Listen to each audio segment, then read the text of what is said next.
Il n'a fallu qu'une semaine au tribunal administratif de Bordeaux pour statuer sur le dossier Bennac.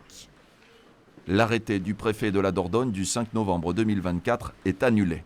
Comprenez, les juges se rangent du côté des opposants au projet de déviation, le deuxième porté par le département qui a déjà annoncé faire appel.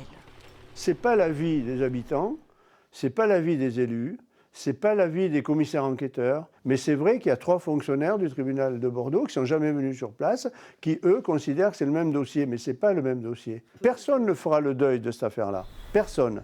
C'est sur une première décision de justice que s'est appuyé le tribunal, celle de l'annulation du premier projet Bennac en 2019. Et c'était l'argument principal avancé par les associations opposantes. Les juges sont là pour dire le droit, on les a institués pour cela, et c'est pas que les 3 juges de Bordeaux qui ont annulé la déviation de Bennac, ça a déjà été annulé par la Cour administrative d'appel, par le Conseil d'État, et ça le sera encore par d'autres juges. Le département devrait reprendre dans les prochains jours la démolition des travaux engagés, notamment celle de ces piles de pont.